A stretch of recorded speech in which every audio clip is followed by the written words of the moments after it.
This is Teresa Price, and I am originally from Easton, Maryland. I went class of 1985, so shout out to all of my friends there.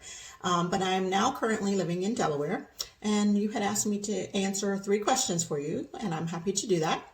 What does self-care mean to me? Well, I think self-care is something that is very important to everyone, and it's something that you have to be self-aware of. A lot of times you are not aware of that, and it takes a toll on your health. So as a breast cancer survivor, I know that being self-care and taking care of your body is very, very important. And that is one of my ultimate goals throughout the day and throughout the week and throughout my life. So I always try to take care of myself before I take care of everyone else. The other thing you asked me was about what do I do for self-care? Well, I find that when I'm stressed or I'm having a rough time, nothing makes me more happy than going out in my garden and doing some gardening. It's a great stress reliever. Getting out there, digging in the dirt and really putting your hands in the earth makes you feel wonderful. Watching something grow from a seed into a full, beautiful plant is wonderful. I also do flower arranging and floral design. So I'm all into gardening and flowers and things of that nature. Very, very good stress reliever. I also do yoga. I try to do yoga at least 2 to 3 times a week. When I can. It's hard because I watch my grandchildren all day long. So it's an 11-hour day with babies, twins. So it's a hard day at the end, and I usually find yoga is a great way to relax. And that's one of the things I love to do to take care of myself for self-care. The other thing that I do is just spending time with my husband and my children and my grandchildren. Seeing the world through the eyes of a child is pretty amazing. Makes you put things in perspective and realize what is very important and what isn't. So spend a day with a child. You'll be surprised at how you look at life afterwards. What have I seen lately? Well, I went and saw Nosferatu. Am I saying that right? Nosferatu. I thought it was a very good movie. It was about Dracula and all that. And so the history people of the world who know all the real stories and stuff from Bram Stoker might find a little bit of flaws here and there, but I really enjoyed it. My husband and I try to do a Saturday date once a week because I am with the twins all week long. And we do movies and we go to dinner, or we go to lunch or whatever. And, going to the movies and sitting in the theater, it's nothing like it. Having some popcorn, drinking cold soda, perfect. Perfect way to spend a couple hours of your life. So I hope everybody's doing well and take care. And I hope to see you all more on the podcast. Bye.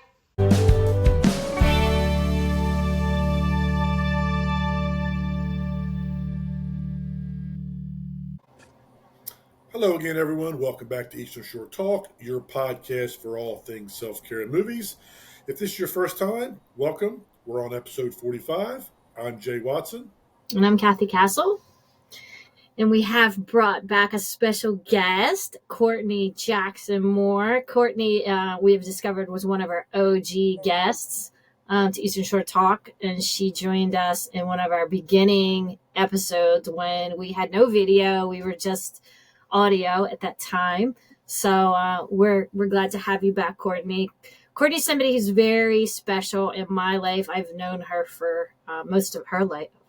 I guess really most of you, all your life, maybe. I don't even want to say if I'm that old, really. But her mother and I originally worked together, and so therefore, I got to know Courtney really well. And her mother passed in 2020, and I actually took over her mom's job at Channel Marker, and I feel like Courtney and I got even a more special relationship.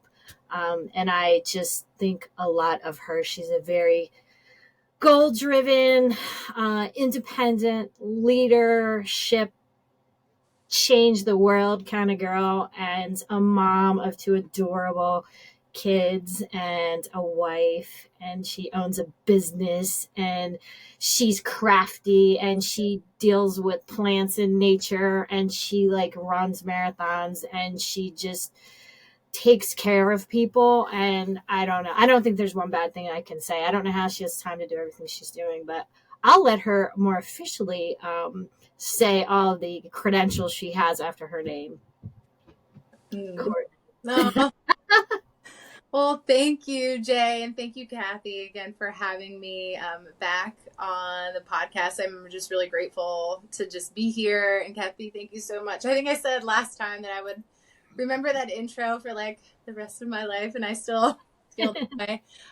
But yes, my name is Courtney, and I am from Easton. I'm born and raised on the Eastern Shore. I own a gym actually in Salisbury, Maryland, Olympia Fitness Clubs. If you're ever in the area, please come check us out. And aside from, being a business owner, I am also a movement practitioner. I'm a personal trainer, a health educator. I teach yoga, a lot of group fitness classes, and most recently, within the last 4 years, really got into grief work after the passing of my mom, and was able to participate in a lot of different modalities, grief work modalities for my own just kind of evolution and healing through grief, and found those things so very just beneficial in my life, and went back and got trained to offer a lot of those those different offerings. So yeah, that's just kind of where I am in life, and just I think I'll probably always be here on the Eastern Shore. So I want to I thank you hope guys so. again. Well, we've always said we want to have Courtney back, and I'm sure today we're not done with you. You'll be one of our regular comeback guests. But I know before we really get into some really important conversations about grief, Jay wanted to bring a topic to our attention that maybe we can have some discussion about.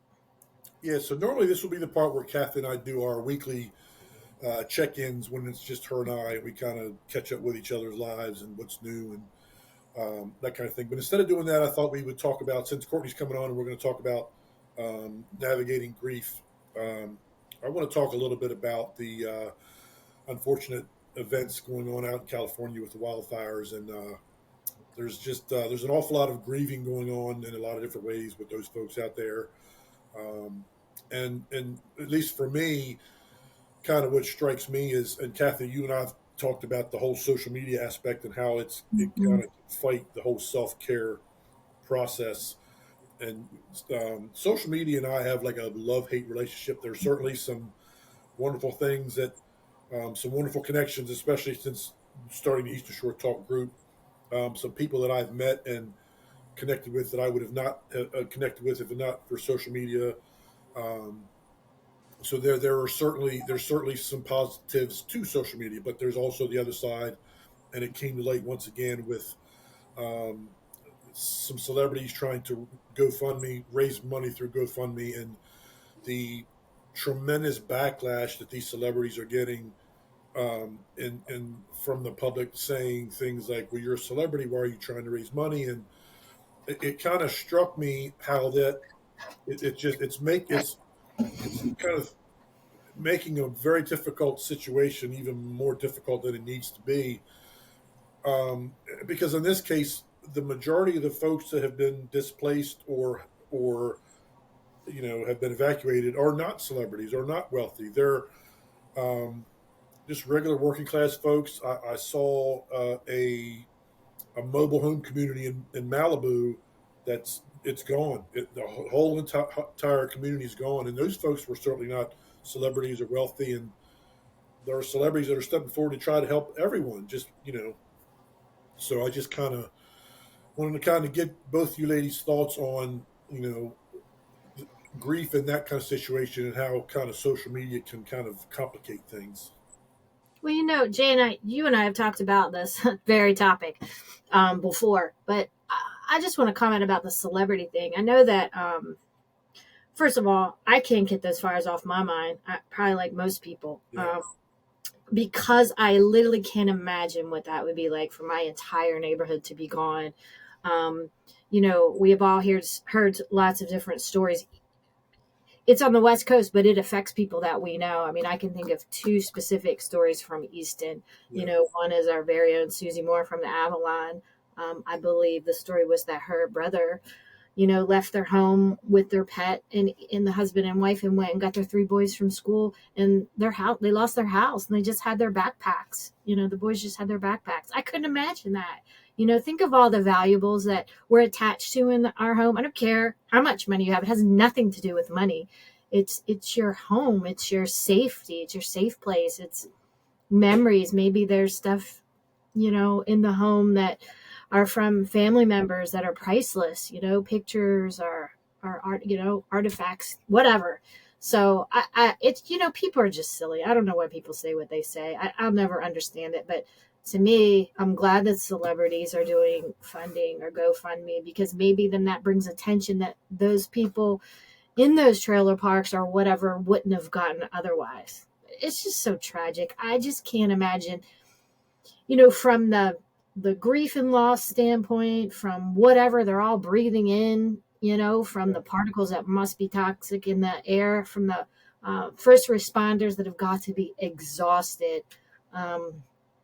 I don't know. I don't know how they rebuild or how they even find a place to stay. I hear that there's price gouging on things, and that's just so disappointing, or looting. It just sounds like war. So it's just sad. It's a very collective grief, right?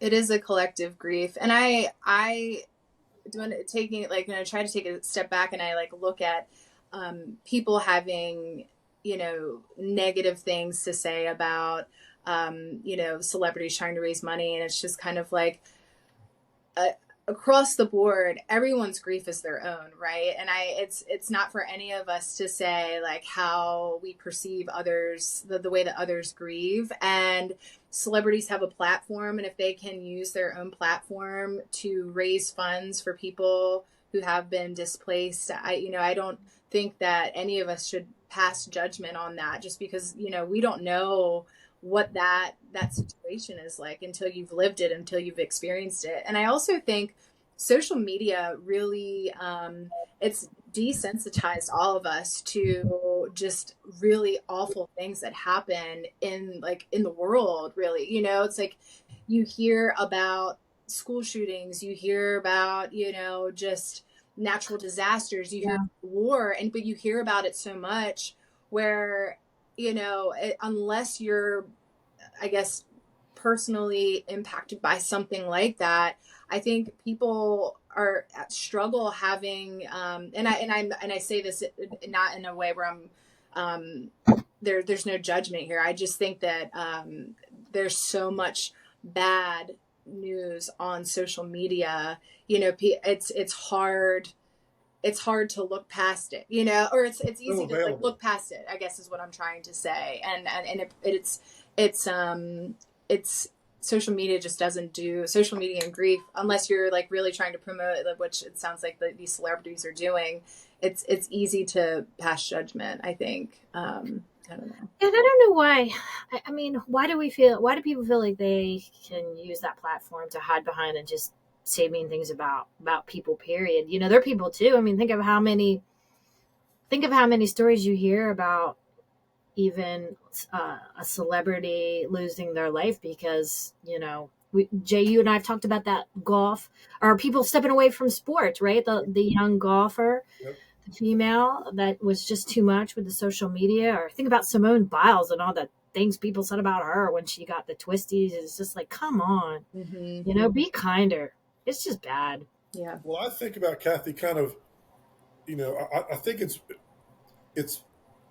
like you said, we can't imagine. We're not out there, and we're not. Folks in California, that's just part.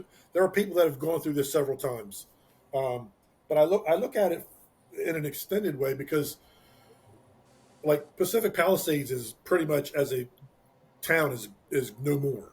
So they were interviewing someone, and they're like, it's one thing when your personal home is gone, but your church and your stores, and the extended home of your whole community no longer exists. And anywhere you would go to get relief or self-care support is also gone, besides your safe place. There was a guy on ESPN, because they had to move one of the playoff games, so he was talking. He said, look, I've lost my home to a fire, but at least I could turn to my neighbor and say, hey, can I, do this or that? And my neighborhood, there are people in my neighborhood, my friends were still there to be a support system. like their support system in a lot of ways is no longer there because they're dealing with their own stuff. So you've got, it's just a lot. It's just a lot. Yeah. And and then I don't want to beat that drum. Cathy, I've talked about the social media thing probably on half of the episodes we've done in some way, and it just it. Be better, right? Tell people, be better. We're going to tell you, be kind. But here's where, like we say, Cathy, what do we say? All roads lead to self-care, and self-care leads to all roads. Those people that are throwing all this negativity on social media, I try to have grace and say, what's going on in their life that this toxicity is just pouring out of them. Maybe unresolved grief. Maybe this might lead into the next segment. Trauma, not having dealt with a trauma of some kind that's still lingering in there. So again, all roads lead to self-care. Self-care leads to all roads. I just wanted to take a few minutes to talk about that because it's so there's so much deep and broad grief going on out there. And when I posted on Facebook talking about doing this episode, sure, the loss of a loved one is the most obvious and most impactful that any of us will deal with for sure. But there are other pieces of grief. I posted talking about you can retire, and there's that loss of having a sense of purpose with your career that's no longer there. You can be a parent, and then now you're an empty nester, and Cathy's about to go through this. So there's going to be Don't bring that grief up. At least yours are going to be step by step. It's not going to be all at once. We're going to have podcasts where I'm crying, I'm bawling. Courtney's here working with me. So there are other forms of grief that folks, we all deal with. I grieve the loss of my childhood innocence. That's still there, and it's always going to be there, because I grieve it because I can't fix it or replace it. That part of it, the person who's grown from that stuff, and the person who's healing from the trauma, yes, that person is on his way. But I grieve the childhood version of myself that didn't get the childhood and lost the innocence that I should have had at the time. So yeah, there's a lot of and relationships. Romantic relationships, friendships. Maybe you lose, you've had a lifelong friend, and you move away, or whatever it is. Yeah. In your case, relationships with parents that maybe wasn't what you thought it would be. There's a lot of people with that maybe are living with family members who have a substance use disorder, or just left that. Maybe there's people that it's not death, but one of their parents left. We often, when we have a lot of guests, a lot of things will go back to childhood. Mm-hmm. Oh yeah, for sure. I mean, always there's something from their past that haunts them, which is what you find, I'm sure. And it sounds like, it's that loss and the grieving of like the hopes, dreams, and expectations of any experience, friendship, just in life in general, that maybe didn't work out the way that you had hoped that it would.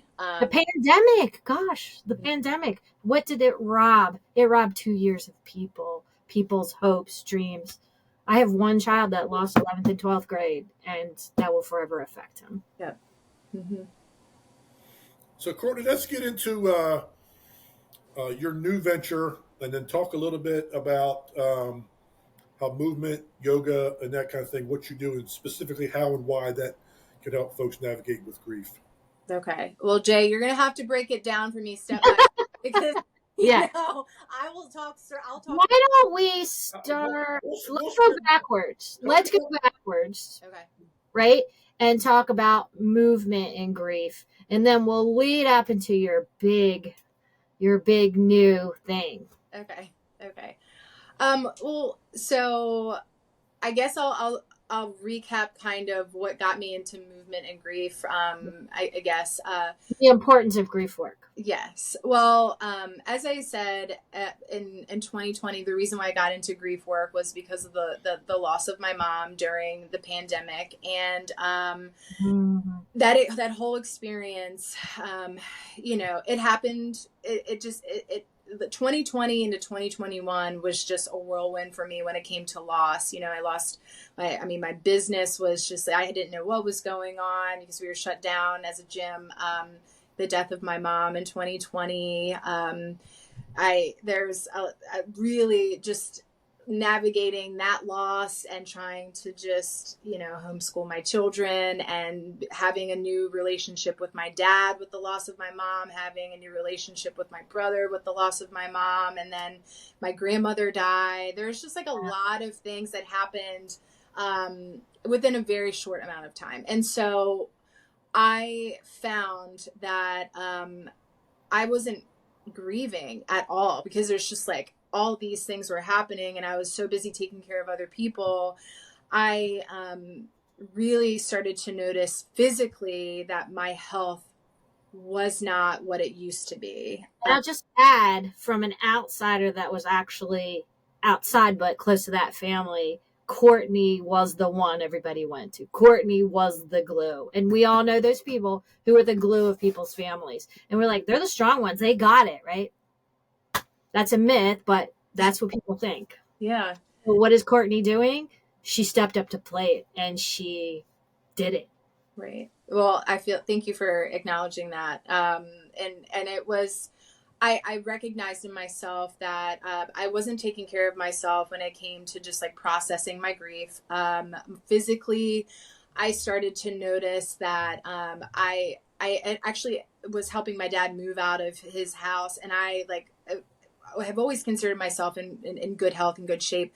And I blew my back out. Like I could not move for 2 months after that, which was and this was a home. This was her family, her childhood home where her mom had passed. Yeah. So in order to help everybody move on, moving dad out of the house, and she's literally there picking things up, and which is how I injured myself. And, and then after that injury, I started noticing that within maybe like 6 months after that, I had a lot of like brain fog and I was forgetting things and I was becoming more anxious, and I'm not really an anxious person. Mm-hmm. And all these things were happening.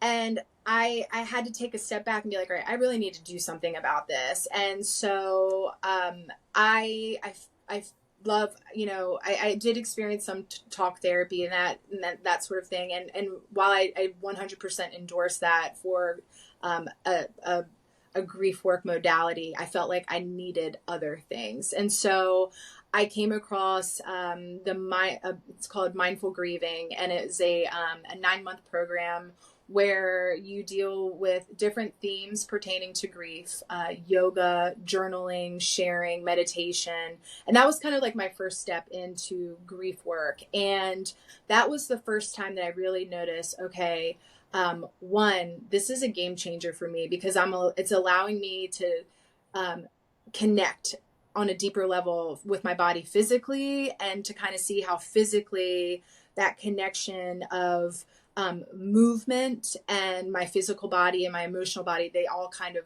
play a role with each other. I'm allowed to kind of just like really sit with my body, feel my grief, and allow myself to move through it. And so to kind of talk about movement and grief, that was the first thing where I was like, okay, well, movement is medicine. It doesn't matter, how you move your body, as long as it feels good to you to actually just move. We know that exercise, anytime you move, our body's movement creates endorphins, which is a natural mood increaser, right? It increases our mood. So we automatically feel better. So by incorporating more movement through my yoga practice and, really checking in with these themes of grief, I started to kind of evolve with the way that I was allowing myself to, I guess, see, but grief doesn't ever go away, right? We kind of grow around and with our grief. So that was kind of the first step into my movement-based practice and in my grief work. I also started to incorporate a lot of breath work, which as someone who is more, I have a higher energy level, just meaning that, I have to constantly be moving. I have to constantly be doing things. And so naturally, like I'm just a higher energy level kind of person. And so for someone like me, I recognize that in order to really connect a little bit more and sit with my grief, I needed to bring it down a little bit. I needed to slow down a little bit. So yoga practice for me was ideal, was perfect. And so that was my first kind of, I guess, step into grief work and movement, was through that mindful grieving program. And, and then I started working towards other different, modalities and certifications outside of movement. But Jay, I guess to answer your question, as far as movement, and grief work, it wasn't until I went through that training where I could really sit with, okay, for me, in order to do the work that I needed to do outside of the fact that I own a gym and I teach classes and I have a job that requires me to move, I saw, okay, well, my form of movement with my grief is my yoga practice and my breathwork practice. It allows me I have a routine now. So that routine, I think, is very important. Anytime you're grieving, it takes you out of your everyday life, right? When we're used to just like going with the flow, and then all of a sudden something happens and we have loss and we're grieving, it takes us out of having just that normalcy, right? A schedule. So having a yoga practice that I could come back to, that I practice regularly, and having a breathwork practice, it also helped me establish this routine, which I could then start to lean on and see, okay, like I'm on the right path. Does that make sense? Yep. And then from that space, I was able to start incorporating my community, my movement-based community, which then supported me. So I have my movement that's helping me process my grief. I have this scheduled thing that I'm doing that is helping me, keeping me on track, right? And then I have this community that's behind me, that's supporting me as well. I feel like I just went on a tangent, but that was all just like words. The movement. Can I ask you a question before you go any further? Yeah. So again, watching you and seeing all this, do you think, like, I always worried about you, like, oh my gosh, she's so busy, she is got so many responsibilities. I mean, could there have been worse timing for everything? Like you said, a pandemic, your mother's chronic illness, your grandma getting sick, things falling apart all around you. Could there have been a worse time? But I mean, did you see? It's hard because it's like practicing what you preach. Like, you were already in a self-care, health-based space, helping everybody else that's struggling and not knowing what they were doing with their jobs, or how to pay for a gym membership, or if they should even be there. Are they going to get sick from this virus? So, like, did you feel that it was harder because you were already in a self-care space? Did you feel it was harder, one, to figure out what you needed? And did you, besides knowing that you weren't yourself with some fog and hurting your back, but did you think, I just don't have time to grieve my mom? I mean, I think you and I probably had those discussions. Like, do you even have time? Did you feel like you didn't have time? Oh yeah, I still feel like I don't have time, and it has been, I mean, it's been for almost 4.5 years at this point. And, I still have to, I create time. So on those heavy grief days where I feel it, like it'll just show up, right? And the grief is griefing, like, for me. And I have to, instead of, like, I lean into it and just sit with it, because that's the only opportunity that I have. And what does that mean? What does that look like for somebody who's like, what? Because we all like to shove stuff under the rug, because if we shove it under the rug and then go about our normal lives, then we don't have to feel the feel of it, right? So what does that mean if somebody was like, what does she mean about sitting with it?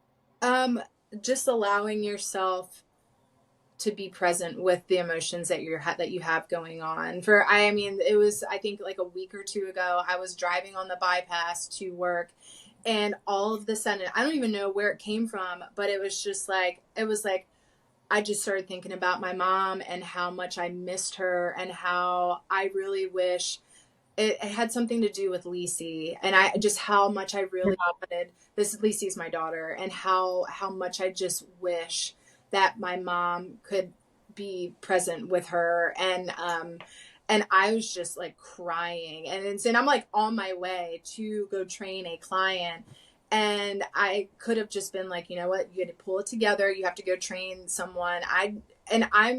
I recognize also that I'm privileged in a sense where I can say, hey, I'm running a few minutes late.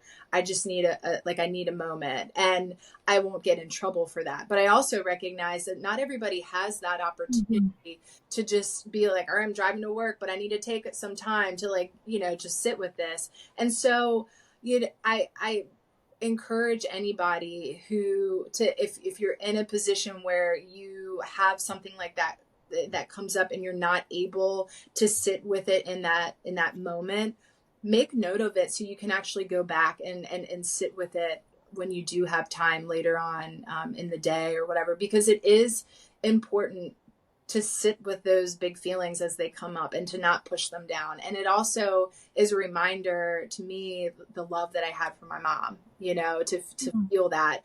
And for me, I didn't really have that first year. I didn't have that time to grieve the loss of her, to really grieve the way that I feel like she deserved, to be grieved. But yeah, so leaning into that just means giving yourself the opportunity to feel like what it is that you have going on. Jay. I want to remind myself not to forget. I'm holding the number 2 on my leg so I don't forget. Couple things real quick. So first of all, I love how you talk about sitting with your feelings. And Cathy and I've talked about this a lot in my process, but in a big picture. I think, yes, what you're talking about is feelings in the moment, but I also think it's very important, feelings in general, because those feelings, although they may ebb and flow throughout a day or throughout the week or whatever, they're always there bubbling near or at the surface. So especially trauma-based stuff, like in my case, because I'm an analytical guy. I'm a why this, why. I want to know the whys, and to get to the root of why we're having difficulty with X, Y, and Z, we have to become familiar with it, and that's hard, not just from a I don't have enough time in the day in the moment standpoint, but from a fear and just mainly a fear. We like Kathy says, we tend to want to shove everything under the rug. So that's the last thing we want to have to dredge up and think about is the stuff that we've put underneath the rug. But it's the most important, yes, as you're talking about, Courtney, in the moment of when you're driving to work, but in a life general sense, I'm dealing with this thing that's going to, like you said, it's going to always be here. I think it's very important to become familiar enough with it so that when those moments pop up, you know, okay, this is my trigger, and this is my thing, whatever that thing or things are that kind of get you through that moment, and kind of, is your connecting flight to the next time that you're going through your stuff. I just wanted to kind of talk about that, but I also want to talk about real quick the how even as a former personal trainer, I was not aware of just how much we hold things like trauma and stress and anxiety and depression in our physiological body. Most folks think of those as psychological things, conditions, whatever they want to term them as, and they are. However, it affects our physical bodies tremendously. So that kind of ties into why movement is so important with what the things you're doing. So I kind of wanted to talk real quick before you move on to the next question, about how and why it's vital to realize that those things like stresses impact our physiological bodies. Right. So, and this is like a topic for, I mean, you could have multiple like series on this, but a lot of it goes to like nervous system regulation and dysregulation. and how we've all heard of like fight or flight and that sort of thing.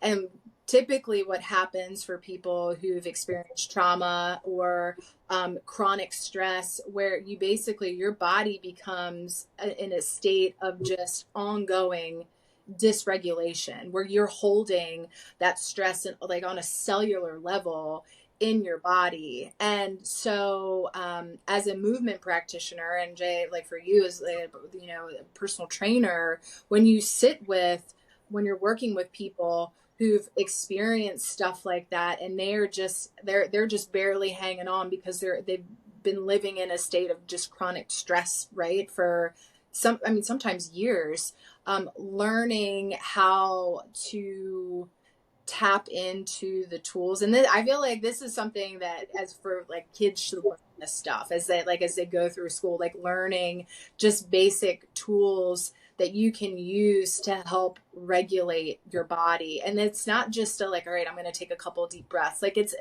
is an intuitive and mindful based practice that is an ongoing thing. And but a lot of that is for people who are working with grievers, and for grievers working with themselves or working with other grievers, learning how to be present for yourself and learning what that looks like for you. So the way that stress looks like for me might look differently for someone who maybe isn't as, if you have someone who typically just isn't as active and just is like a lower energy level, to regulate their nervous system, it might look different than what it would look like for me, right? We're all different. But yeah, it's incredibly important to understand how trauma and grief, any of that stuff impacts us on a cellular level, and how we can incorporate movement to help get us to a point where we can regulate our bodies. Let me ask a question too while we're going here on question mode. So, Courtney, I think you and I might have talked about this another time, but the stages of grief that we're also conditioned to know, anger, denial, acceptance, the whole thing.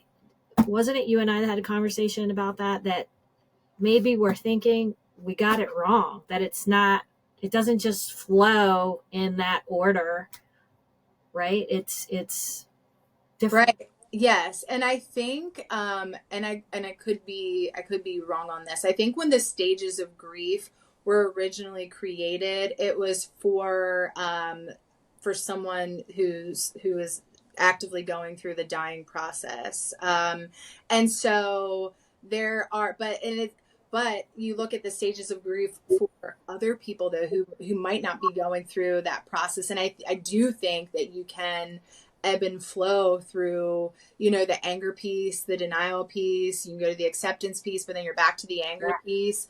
Mm-hmm. And it's your grief doesn't go away, right? Again, it comes back to just like that container that we are the container. The grief is inside of us, and it's how we grow and evolve around that grief and learn to kind of navigate that evolution of our own grief. But yes, I think that you can ebb and flow back and forth through grief. So we don't want somebody to think that it's not normal if they are doing well and then all of a sudden they backstep and they're angry again, or they just can't even believe this has happened again, that's normal part of the process. And like you said, it's different for everyone. It is. And you go back, right. And you go back to, and I think this is kind of for someone who hasn't experienced grief in their human experience yet, it's easy for someone who hasn't experienced grief to be like, it's been a year. Why aren't you over this yet? Like, why haven't you moved on? And I know, and I have heard that personally about like my own grief, where it's just like, well, what's happening? Like come on, it's time to come on, and it's just. You've literally had people say that to you? Yes. I have. But that's one of the reasons why I always want to talk about grief, because I recognize that there's just, we don't talk about it enough. I think that there's this expectation that people need to get over it and not talk about it anymore after a while. But grief doesn't go away, just because my mom died doesn't mean I'm going to stop loving her and I'm going to stop missing her. I'm always going to grieve her. And there are always going to be situations and experiences in my life that are going to like bring back the grief. Right. And it doesn't go away. It's just, it's how you. I find that on social media too, there's a lot of adults that, because I guess the kids aren't in the Facebook space as much, but there's a lot of friends of mine that have lost parents, and I can see their grief in their posts, and gosh, I want to just go help them all. But my neighbor, for example, lost his dad, and I'm sure his dad was a little older, and his dad had a chronic illness, but like he wrote some post the other day. It was just like, I'm struggling. I know I need to get my life back on track. I miss him. I'm just really struggling. And it just happened within the last year. And I'm like, you know what? There's no time frame. It doesn't matter if they're old. It doesn't matter if you're old. It's a relationship, and there's never enough time. So gosh, but I felt like we even put those expectations on ourselves. Like, we got to get over it. I got to get on with it. But if it hurts, it hurts. Right. And your grief, your grief deserves a witness, right? Your story deserves to be heard. And if that's like, if we can validate that experience and those feelings, like for someone who's grieving, I think that that's just such a powerful thing, to be able to do. Like, what's one advice you would say don't say to somebody that's lost to a death? I'm guessing it might be, well, at least they had a good life, or at least they weren't in pain anymore. I'm guessing it's some things like that. Yeah. I'm trying to think of some of the things that I heard. Like, people are awkward and they don't know what to say, and sometimes I'm like, whew, I would have said that. And that's just it, when you're and I even still get into, like, when I hear, or I'm talking to someone who's experienced a loss, I really have to take a step back and think about what I'm about to say, because I think a lot of times we just have these generic responses that we've heard and we're like, okay, we need to say it. But yeah, I don't know. I think that, I think probably the biggest one would be, she's, I don't know. I've heard a lot. I think. Well, let me say it on the reverse then. What would you say the best advice is for somebody that's trying to help somebody else? Would it be to just sit there in the space with them and let them talk? Mm-hmm. Just be wow.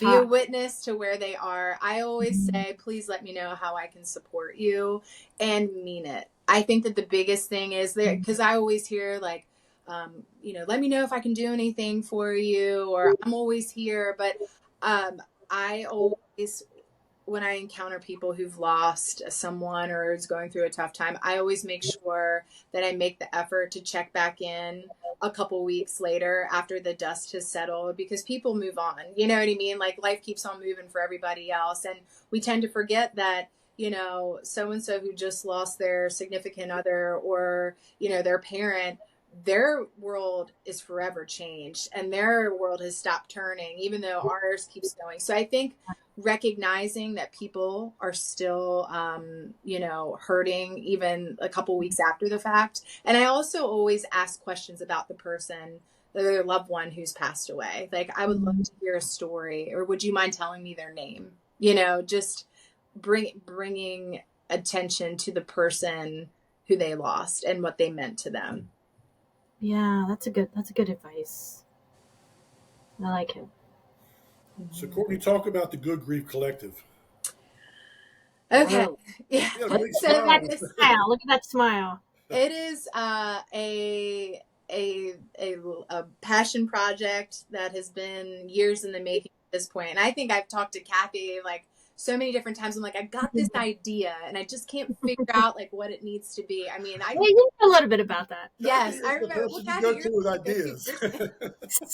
Yes, and that's and for someone who has like so many ideas, it's hard for me to just like really stick to the plan. And I want instant gratification, and I struggle with it. Yeah, Jay, you and I feel that you get me here. So the Good Grief Collective kind of came from a place where I've done the grief recovery method as a training modality, and I have my mindful grieving training that I've done.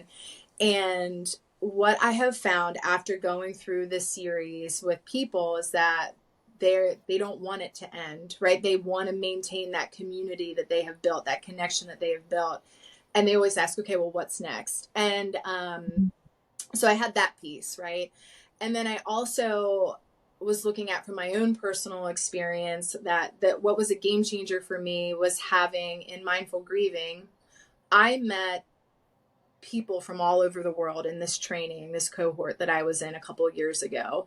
And I was in a small group of women who I had never met before. I mean, we were from all over, like I said, all over the world, really. And I had never felt more seen, had never felt more supported or more loved by a group of people who had never physically met before than I did in my mindful grieving cohort. And so in knowing that, I started searching for just little communities like that locally. And to my knowledge, I really was struggling finding that. And so the Good Grief Collective is an online based community. My intention is to serve people on the Eastern Shore, to connect people, grievers on the Eastern Shore, and not just, loss of a loved one, like grief of any kind, really, but a supportive, safe space where people who are experiencing grief can just connect with other grievers. And within that space, I have different topics, like self-care is one of the main topics. I'm also I just went live with this platform literally like a week ago, and we're going to have a book club that we're going to meet every other month to talk about just different self-care books and that sort of thing, but I want to have meetups where we can meet in person. I have a lot of other different things that I have in the works right now. But my main thing is that I wanted a space that was accessible to anybody who needed grief support. And this is kind of like a peer grief support group. I want it to be a free platform for people to be able to jump in on. And then if people are looking to do the deeper work, we'll have options to do the 6-week mindful grieving series. That would be like a paid for kind of thing. I also have the grief recovery method. So there are other modalities that I have in the works that we can do online or in person.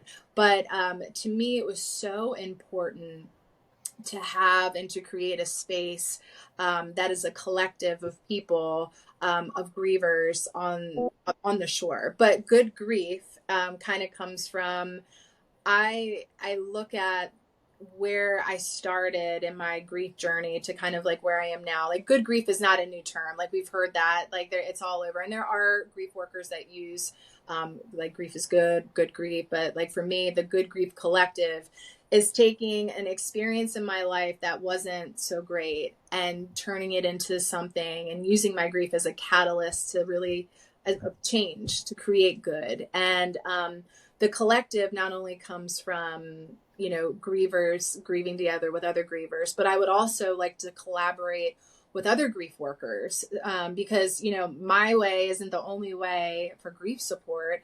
I think we're better when we all work together. And I think it would be amazing if we had this just collective of just different grief workers working together on the shore for people to know like what's out there for them.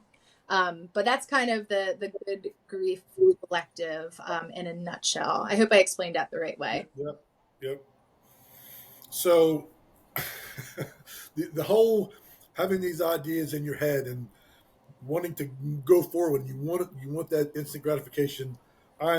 Cathy will tell you, the whole Eastern Shore Talk thing started like that. And speaking for myself, here's the funny thing.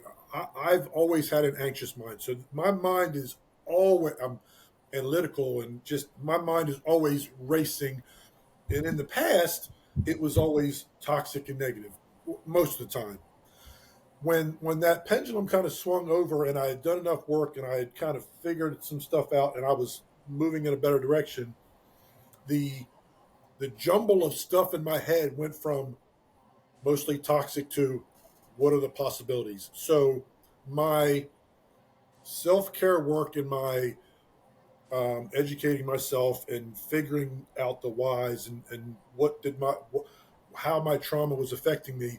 Once I got to that tipping point, it seemed like the jumble of stuff was all there, but now it was like, okay, now I can, let's go over here in and once the first idea, once once I threw the first one out to Cathy. Hey, Cathy, I got this idea about getting a monthly group together in person and just talking about the struggles of life. Like, once that was like even a possibility in my head, I'm like, huh, where else could I go with this thing? And I had thrown out just kind of half kiddingly, way back in the day, 2 years ago, almost 2 years ago, I said to Cathy, wouldn't it be cool to do a podcast, just kind of like in a half kidding, kind of thing. But I found, at least just speaking for myself, that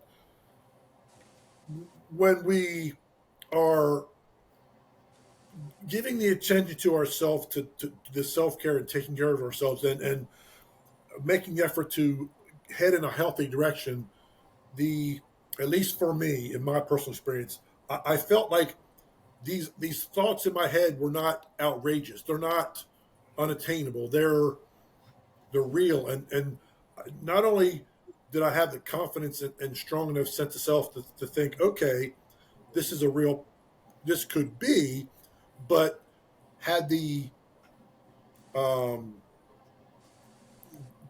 craziness, Cathy might say, to throw all this other stuff on the wall, because you throw 10 things on the wall, one or two are going to stick, and you know what I mean. Mm-hmm.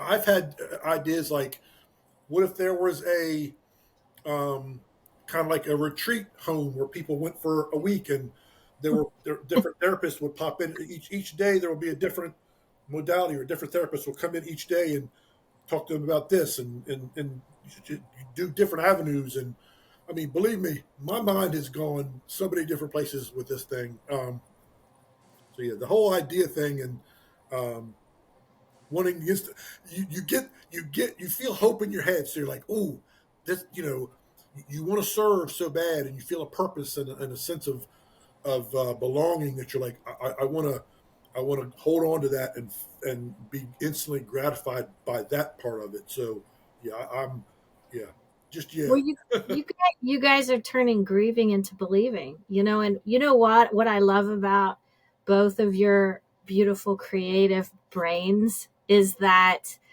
I know I can't do all the work. So when I hitch myself up to people like you that are all creative and excited, want to do stuff, that's less work I have to do. So we can partner together as a collaborative, a collective, like you say, Courtney, and then we're gonna get some big things done. We're gonna shoot for the moon. And this is your time, our time. This is our time, right? We're stepping up to the plate, and we're making a difference. Right. And We're not Cathy, sitting back watching it. We're making it happen. Yeah. Kathy, like And you and I talked about on the recap show, when we recapped the whole year of 2024. My favorite thing about the podcast is when we have guests on that use their self care testimonial, and I'll use Courtney and Vance as good examples, and my friend Ann as good examples, who went through this event in their lives, and figured out a self care uh, thing that helped them through their personal issue, but then took that and said, okay, how can I use the things that have helped me to help to serve others? And they've kind of paid it forward. That's my absolute favorite part of the guests that we talk to here on the podcast. And we've made our community even bigger. The love is even bigger. So mm-hmm. now we're trying to spread that self-care network everywhere. Midshore Expo that we're just now beginning to talk about. Kathy, we now have 41 vendors who have That's made some right. kind of commitment, and I get one or two every day. I'll get people that I have not directly talked to that are not connected to me on social media, but someone else has said, "Hey, there's this thing that could be happening, the Midshore Self Care Mhm. Expo." Hey, and I had the one I told you about today, the Attic B counseling. Um, I'm not connected to them on social media in any way, shape, or form, but somehow, some way that the self care network that I am really pushing these days. Yeah, It's big.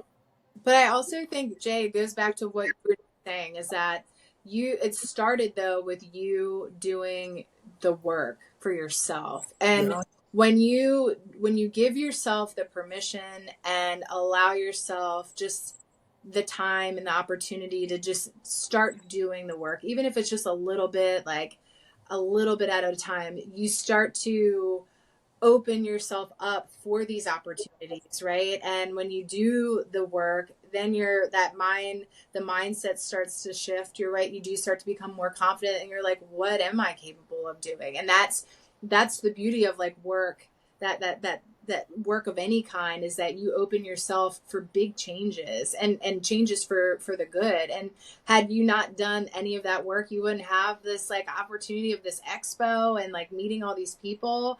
And I think that's a testament to you and your strength and the work that you've done. I think it's incredible. well, Courtney, I have this thing called that I've kind of come up with. It's called the progression of self, and step one is self love. You have to love yourself enough to want better for yourself, and self love then directly leads to self care, and self care directly leads to a stronger sense of self. So now you're making healthier choices. You're not making choices based on fear, desperation, and insecurity.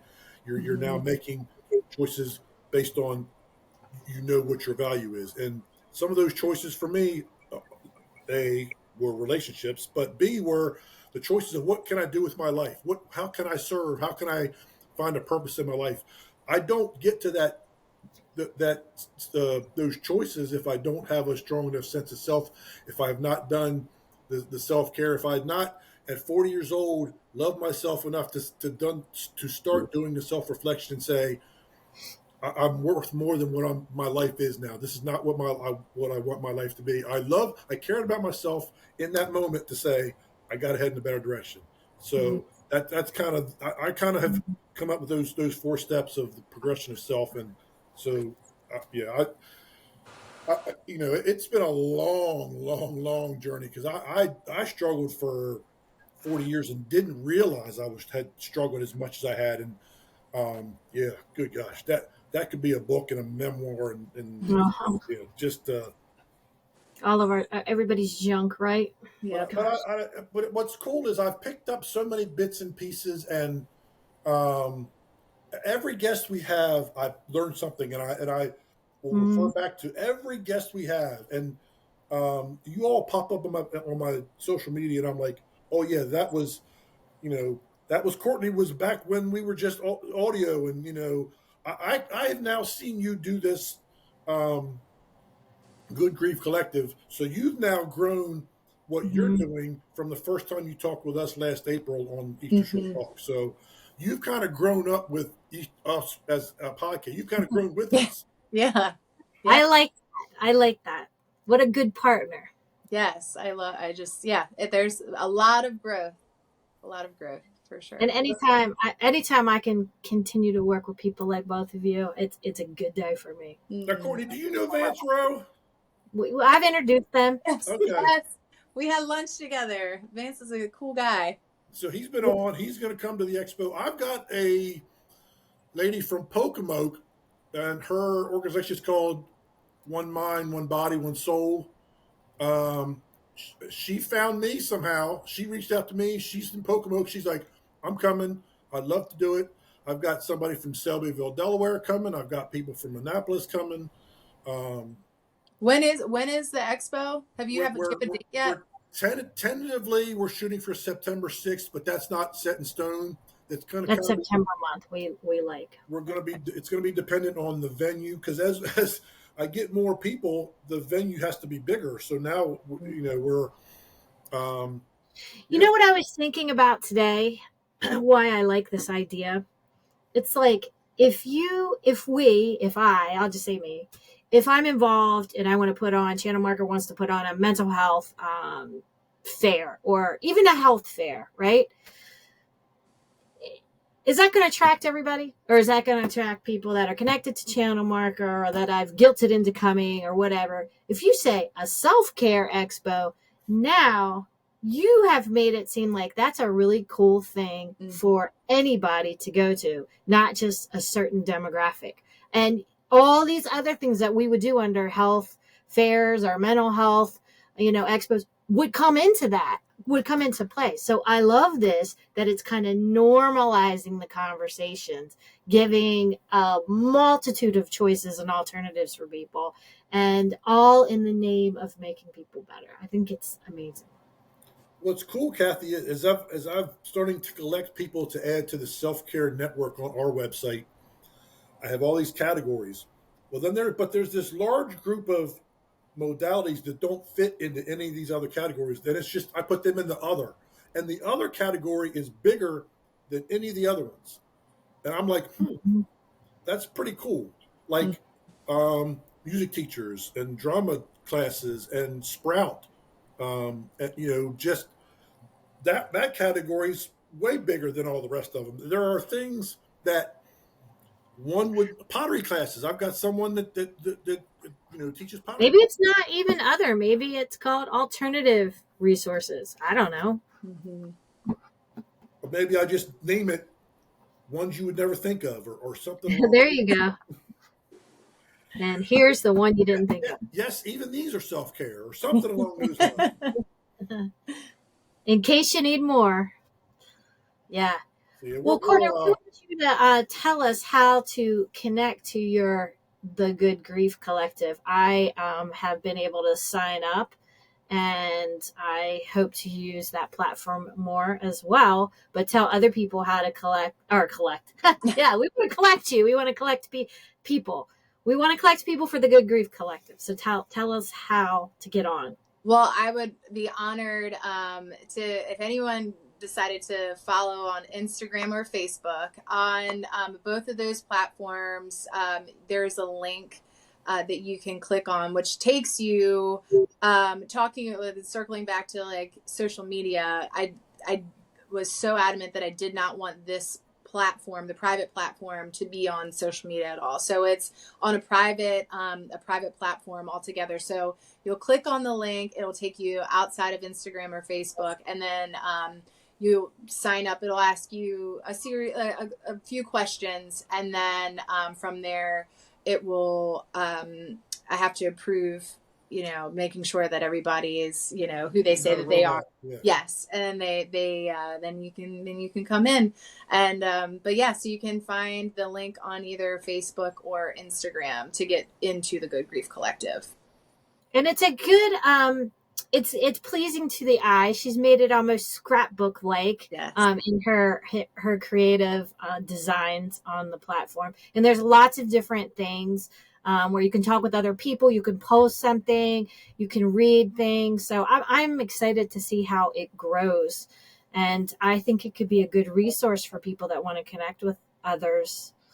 Just go on, and it doesn't hurt, right? It's free. Just go on and sign up and see if something's there for you. Yeah. Awesome. Don't be scared by the questions either. I told Courtney, she's trying to be so responsible and to make sure that, this isn't clinical what she's doing on this page, that she has to ask these questions. And I'm like, oh boy, somebody might say, I don't know if I want to click that this question, but the main thing is to know it's not to replace therapy. Like we're not. It's a support group, and we're not trying to harm anybody, right? We're being supportive.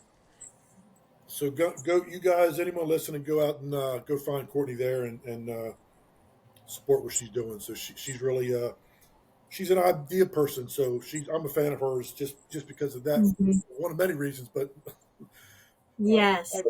Fan. Yeah. So before we get out here, let's have a little fun and talk about what we've been watching, maybe what we've been listening to. So Cathy, what have you been watching lately?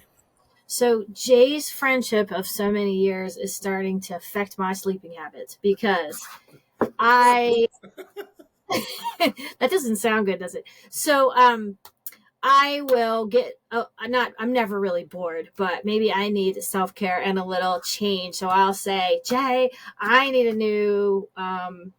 new series to stream. So he usually directs me in some way, and I guess he's figured out my taste by now. So he directed me to Only Murders in the Building that's on Hulu, and I am so obsessed with it. It's ridiculous. And as soon as I think I can't top what I loved last, then Jay will give me another show, and I'm like, darn it. And then Marty and I get hooked on it, and the next thing you know, it's like 1 a.m, and I'm like, what happened? I don't understand what happened to my life for the last 3 hours, but it's such a good show. I love this Only Murders in the Building. And I was hesitant at first because I'm not like I know y'all are into your CSI and murder mystery stuff. That's really not necessarily my thing. But this is comedy. It's funny, and I love not that murder is funny. I don't mean it in that way, but it's lighthearted. It's not, obviously it's total fiction, but the relationship between Steve Martin, Martin Short, and Selena Gomez is the cutest little trio and friendship. It's adorable. You know, they're trying to be cool as the older guys and say things that just crack me up, and I have to hit pause and laugh for a minute. And then, you know, and she doesn't want to admit that they're like mentors to her, but she wants to. Yes. So yeah, there's that whole dynamic is really cool. Yeah. It's just so cute. I love their friendship. Like, I want to go hang out with them. I want them to be really that close, and I want to go have lunch at the diner with them. And it's based on these three doing a podcast that's called Only Murders. I didn't even know that. Yeah. Do you know I didn't know that when I started watching, and I was like, no wonder Jay told me to watch this. But it's cool because I find myself like really trying to figure out who did it. We do too. Yeah, and then I'm like, that's trying to figure it out. Yeah. We're like, that's too obvious. It's not him. It's too obvious. Did you say you have watched it, Courtney? I have not. So it sounds like it's gonna add it to the queue. And there's superstars. There's celebrities that come in each season, and you're like, look at that person. I didn't know they were going to sneak in. And so, but I forgot how funny. Now, you and I will disagree on this one, Jay. I think Martin Short's a funny one, but I forgot how. Yes. He's funny, but I prefer Steve Martin myself. And I prefer the little short Martin Short. But they are funny. I forgot how funny those guys were from back on that Saturday Night Live days. They're just funny. They go very well together. So, yeah. What about you, Courtney? Anything you've been watching lately that you've enjoyed? Well, I'm more of like I like to read more than I do watch movies, but I will say I did watch, my husband and I were wanting to watch something like nostalgic to us, and so we watched Speed with Keanu Reeves. Yeah. Speed with Keanu Reeves and Sandra Bullock. You've never seen that movie? Oh my God. That was like one of Sandra Bullock's first movies she ever did. Really? Yeah, okay. And it's one of the movies that Keanu Reeves like speaks, like he has a lot of lines in that movie. Like it's very well done. It's a good movie. All right. Yeah. I'll put it on my queue as well. So I always learn from this what to watch. And there's a Speed 2. I can't remember if there was a third one. There was definitely a Speed 2. For sure. Yeah, it was like that one's on a boat. Yes. Yeah. Instead of a bus, it's a boat. It's not a bus, it's a boat. But it's Sandra Bullock? What's that? Which one is it? Sandra Bullock? Is that who you said? Yeah. Sandra Bullock and Keanu Reeves. I always love her. I love all her movies, so I would have to check that out. Mm-hmm. Yeah. She's okay. She went old school. Old school. All right, she's still got littles in the house too, so she's still probably rocking out the, PG shows. That is not that movie is a rated R. But like there's one part where Chris and I like that one you had to watch after. On her tab, I was like, ooh. Well, I'll tell you what, Courtney, and I told Cathy this the other day, the number one watched movie in the box office in 2024, Inside Out 2. Oh yeah, that's such. Oh my gosh, Inside Out. Those movies are so good. I still haven't seen it. They're so good because Cathy, it introduces anxiety as an emotion. Me. It's so good. It was like almost $2 billion. It was like $1.8 billion it made. It was. I knew it did well, but I didn't know it was number one. It was crazy. At your health and wellness expo, you could have a kids like a little movie, like have like in a little inflatable like movie screen and have that movie playing. Sorry, put it in the idea box. No, I told Jay to give us ideas about kids. We need to do something with kids. Yeah, kids and I know. seniors. Kids and what? And seniors. It doesn't include you and me, Jay, right? we're senior adjacent.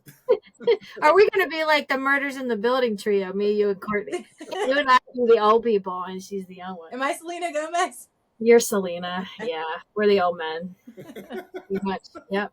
I guess I'll just be Martin Short, and you'll be Steve Martin. Okay. Fair.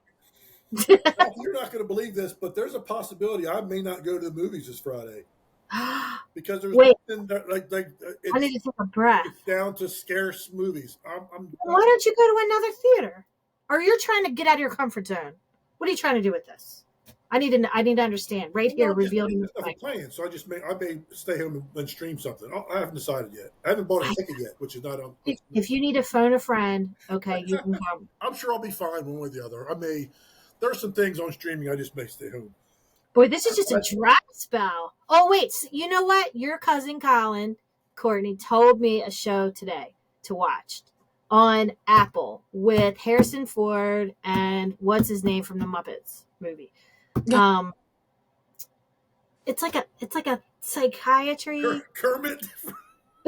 Oh, you know, like the Muppet movie, like the guy, Courtney. You know what I'm talking about? Like I'm gonna text her real quick. Oh my gosh! So it's all. What would Harrison Ford be on Apple? I forget the name of it. She tells me all these things while I'm getting a massage, and I'm not remembering them. That's funny. I'm trying to think of it. Harrison Ford and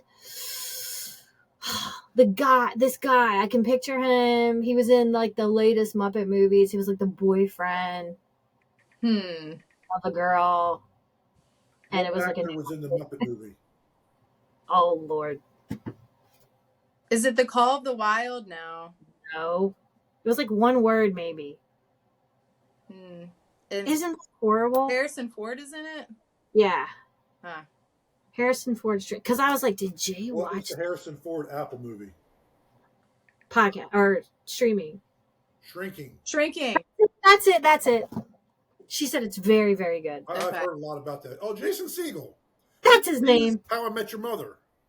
But he was also in a Muppet movie where he was the boyfriend of the girl with the Muppet. This, I think. Jason Segel does. Directs it, maybe. Yeah. Oh, this show? Mm-hmm.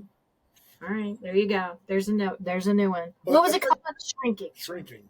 I want to talk real quick about something I've listened to lately, not something I've watched. And it was a song that was out all last year, and it's in the top 5 of most popular songs of 2024. But and I heard it a million times, but for some reason, it's hit me. Come on, I'm dying. What is it? With Bruno Mars and Lady Gaga. It's called Die With a Smile. Oh, yeah, I heard that today. It's very good. Don't know it. Don't know it. Why do you guys keep saying things I don't know? Am I like it's something it's so, and if you watch the video, Cathy, the first thing that comes to my mind, and you'll get this, Courtney's not going to know who in the world I'm talking about. The first thing I think of when I watch the video is the Carpenters. Oh, really? It's just got that 70s vibe, and it even kind of... Who knows the Carpenters? Like it. Mm-hmm. But it's just, those two are like geniuses in music-wise. And it's just... What's it called again? It's called Die With a Smile. It sounds like it should go with a movie, but it doesn't. It's just... But it was actually... I don't know that song. It was the number 3 biggest streamed song in 2024.